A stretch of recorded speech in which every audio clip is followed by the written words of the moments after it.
Kita lihat pergerakan indeks harga saham gabungan hari ini ya, sekali lagi juga tampaknya cukup percaya diri, cukup optimis ya, angin segar begitu untuk indeks harga saham gabungan. Ada optimisme yang kita lihat di para pelaku pasar hari ini ya, bahwa penguatannya sekali lagi juga kembali mencetak rekor all time high-nya, ditutup di level psikologis 7.600, tepatnya di 7.606, meskipun hari ini kalau kita lihat untuk nilai turnover tidak terlalu besar ya, di 12 triliun saja ketika kita compare dengan perdagangan di pekan lalu.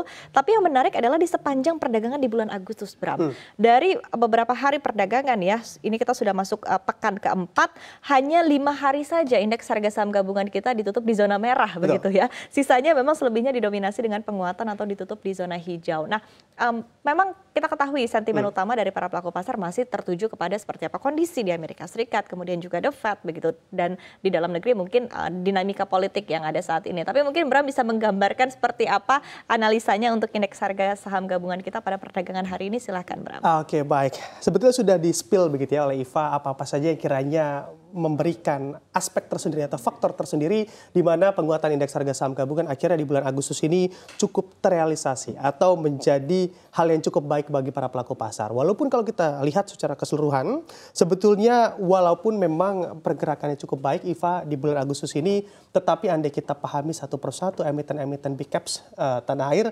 tidak terkerek signifikan. Atau ini juga bisa menjadi tanda di mana para pelaku pasar sebetulnya masih mampu untuk mencermati apa saja kiranya peluang yang perlu diperhatikan untuk menyikapi kondisi saat ini.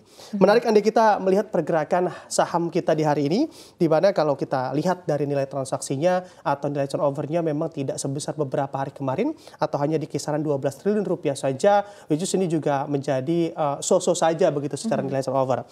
Tapi yang perlu diperhatikan adalah indeks harga saham gabungan pada hari ini mampu mencetak rekor tertinggi sementaranya di level psikologis 7.600. Ini tentunya menjadi hal yang cukup baik untuk pergerakan indeks harga saham gabungan, mampu menyentuh level all time high-nya di level 7.600, yang mana juga diharapkan bagi para pelaku pasar kita bisa mampu finish cukup baik di tahun 2024 ini.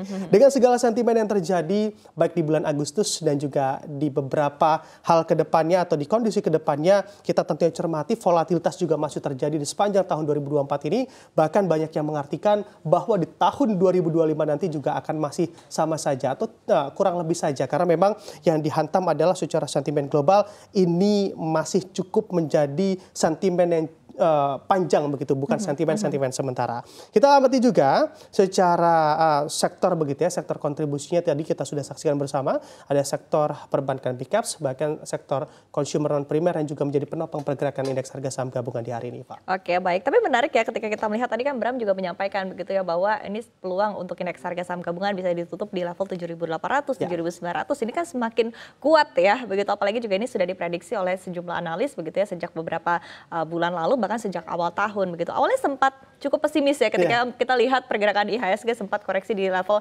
6.900, kemudian perlahan-perlahan naik ke 7.000, 7.100. Bahkan sebetulnya ketika kita lihat di awal Agustus, di pekan terakhir Juli ini pergerakan indeks harga saham gabungan ini baru berada di 7.200 begitu. Kemudian dalam 4 pekan saja naik sekitar 400 basis poin begitu ya. Ini artinya memang cukup indeks harga saham gabungan kita memiliki power yang cukup kuat begitu ya rupanya di akhir tahun, apalagi juga setelah kemarin ada koreksi yang cukup signifikan begitu, artinya memang para pelaku pasar mulai risk appetite-nya juga sudah mulai kembali begitu. Nah, tapi ketika kita berbicara berkaitan dengan risk appetite, kemudian kita lihat juga kondisi domestik mungkin masih cukup penuh tantangan ya. Kita lihat dinamika perpolitikan cukup fluid ya, sangat cair, sehingga ini juga sedikit banyak mungkin akan diperhatikan juga oleh para pelaku pasar. Tapi sejauh mana hal ini sebetulnya menjadi concern bagi para pelaku pasar, Bram? Oke, baik. Kita mengamati secara sentimen begitu ya, Iva, ya, berarti dari dalam dan juga luar negeri. Andai kalau kita mengamati seberapa concern, tentunya para pelaku pasar saat ini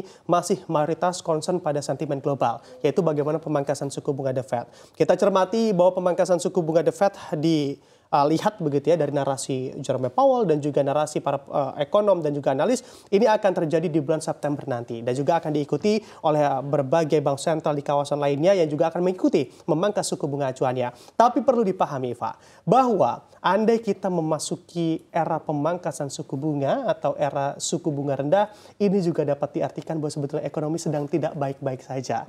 Karena memang langkah atau pemangkasan suku bunga ini juga dilakukan guna menyelamatkan ekonomi. Kita lihat atau berkaca pada Amerika Serikat, yang mana data tenaga kerja Amerika Serikat sudah dilihat cukup buruk begitu ya, yang mana juga mengharuskan The Fed untuk memangkas suku bunganya. Dan juga tingkat daya beli di sana yang juga harus diukur dengan tingkat inflasi, yang mana juga menjadi sebuah pertimbangan bahwa memang The Fed perlu memangkas suku bunganya agar Amerika Serikat tidak terjerembab dalam zona resesinya. Dan kita amati juga, kita tarik sedikit, kita refleksikan terhadap sentimen yang berada dalam domestik kita. Kita sangat euforia sekali untuk melihat bagaimana kemarin begitu ya, berbagai masyarakat di semua kalangan turun ke jalan untuk mengawal putusan MK dan juga revisinya kemarin di DPR, yang mana saat ini juga sudah ditetapkan PKPU dan juga DPR telah mengikuti atau mengesahkan bahwa akan mengikuti putusan dari MK terkait aturan pilkada tahun 2024 ini.